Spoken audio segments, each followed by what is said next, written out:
Assalamualaikum warahmatullahi wabarakatuh. Nah, di sini saya akan menjelaskan artikel mengenai spasial matematis dan gaya belajar dari mata kuliah Filsafat dan Sejarah Matematika. Nah, spasial matematis dan gaya belajar. Di sini kita ada pengertian spasial matematis menurut para ahli.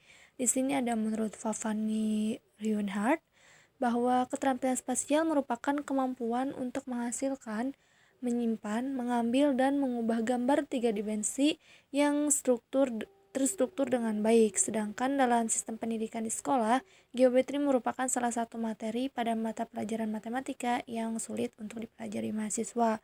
Lalu yang kedua, menurut Mayer dalam Suparno, menyebutkan bahwa kemampuan spasial merupakan konsep abstrak yang di dalamnya meliputi 5 unsur kemampuan spasial. Nah, di antaranya yang pertama ada persepsi spasial, lalu ada visualisasi spasial, ada kemampuan rotasi, ada relasi spasial, dan ada orientasi spasial. Lalu menurut Lin dan Peterson, bahwa kemampuan spasial itu mengacu pada keterampilan dalam mewakili, mengubah, menghasilkan, dan mengingat informasi non-linguistik simbolik.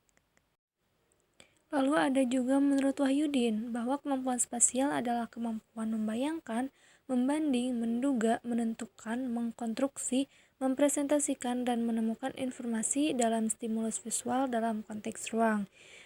Sedangkan menurut Piaget menyatakan bahwa kemampuan spasial sebagai konsep abstrak yang di dalamnya meliputi hubungan spasial, kerangka acuan, lalu hubungan proyektif, konveksi jarak, representasi spasial, dan rotasi mental. Lalu ada juga menurut Scherer dalam Ahmad dan Jailani bahwa kemampuan spasial juga termasuk mempresentasikan dunia melalui gambaran-gambaran mental dan ungkapan estetik. Nah, berdasarkan pendapat di atas, melalui analisis sintesis, dapat disimpulkan bahwa kemampuan spasial adalah kemampuan memandang warna, garis, bentuk, memahami visual, dan bertumpu pada ketajaman melihat bangunan pada suatu diorientasikan. Nah, kemampuan spasial dalam pembelajaran matematika lebih dikaitkan dengan penyelesaian permasalahan geometri. Indikator kemampuan spasial tergantung pada kemampuan untuk menggambar bangun dari suatu objek seperti melihat bangun dalam posisi horizontal atau vertikal. Lalu di sini ada indikator kemampuan spasial. Nah, indikator kemampuan spasial menurut Wahyudin ada menyatakan kedudukan antar unsur-unsur suatu bangun ruang, mengidentifikasi dan mengklasifikasi gambar-gambar geometri, membayangkan bentuk atau posisi suatu objek geometri yang dipandang dari sudut pandang tertentu, mengonstruksi dan mempresentasikan model-model geometri yang digambar pada bidang datar dalam konteks ruang, menginvestigasi suatu objek geometri. Lalu, jika ada seorang yang memiliki kemampuan spasial, nah ini itu lebih dicirikan antara lain dengan memberikan gambaran visual yang jelas ketika menjelaskan sesuatu, lalu juga mudah membaca peta atau diagram, lalu menggambar sosok orang atau benda mirip dengan aslinya, dan yang tertera dalam di sini ada yang lain sebagainya. Lalu di sini ada contoh membayangkan suatu objek seperti dalam indikator. Nah, kemampuan membayangkan suatu objek yang dikonstruksi dari suatu gambar dalam suatu pola yang telah sering digunakan dalam tes visualisasi struktural. Nah, demikian pula kemampuan untuk membayangkan bagaimana suatu objek akan tampak jika diputar-putar dalam beberapa cara tertentu yang telah dipergunakan secara efektif dalam pengukuran persepsi ruang.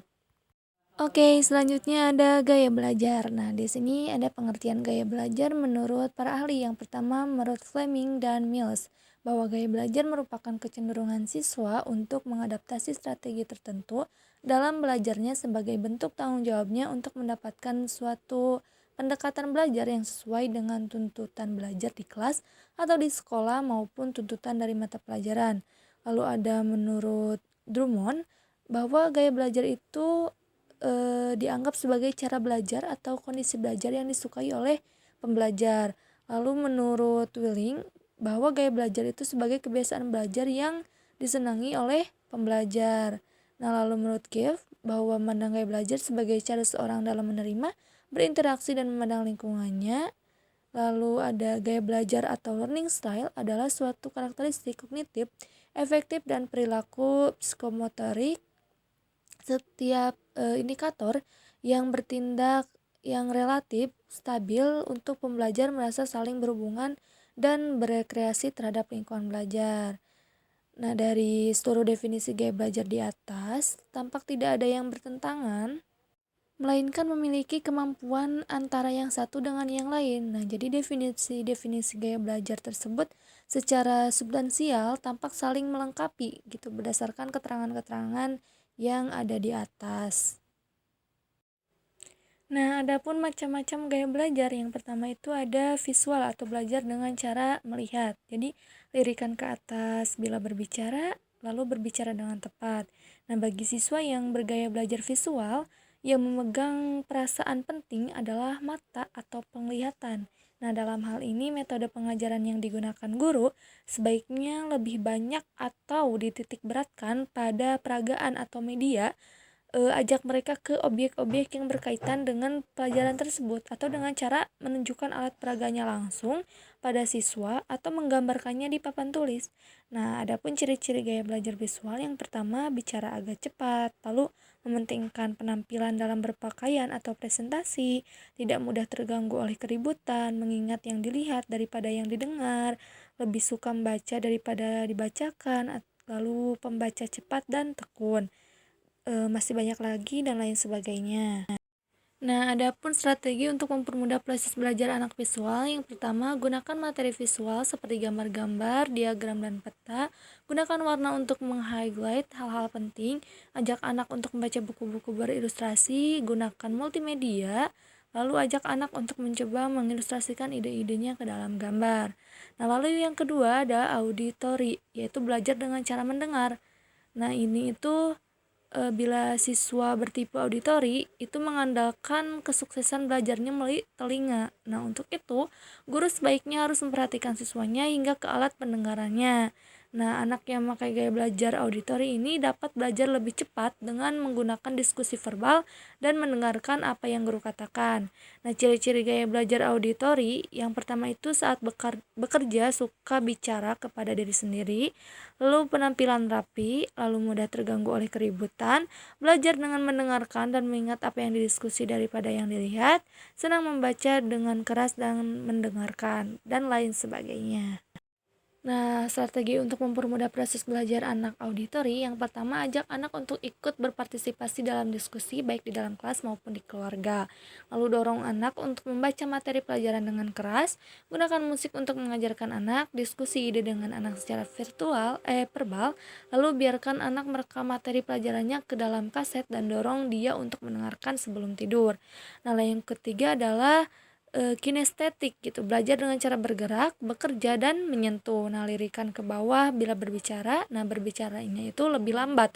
Anak yang punya gaya belajar kinestetik, belajar melalui bergerak, menyentuh, dan melakukan ini sulit untuk duduk diam berjam-jam karena keinginan mereka untuk beraktivitas dan eksplorasi sangat kuat gitu. Siswa yang bergaya belajar ini belajarnya melalui gerak dan sentuhan.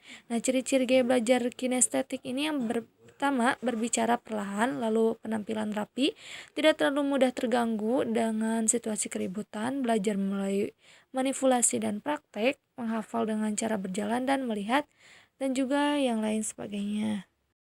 Nah, adapun strategi untuk mempermudah proses belajar anak kinestetik, yang pertama, jangan paksakan anak untuk belajar sampai berjam-jam. Lalu yang kedua, ajak anak untuk belajar sambil mengeksplorasi lingkungannya. Nah, lalu yang ketiga, izinkan anak untuk mengunyah permen karet pada saat belajar. Gunakan warna terang untuk meng-highlight hal-hal penting dalam bacaan. Dan yang terakhir, izinkan anak untuk belajar sambil mendengarkan musik. Nah, mungkin sekian yang dapat saya sampaikan dari artikel UAS Filsafat ini. Terima kasih sudah menonton. Wassalamualaikum warahmatullahi wabarakatuh.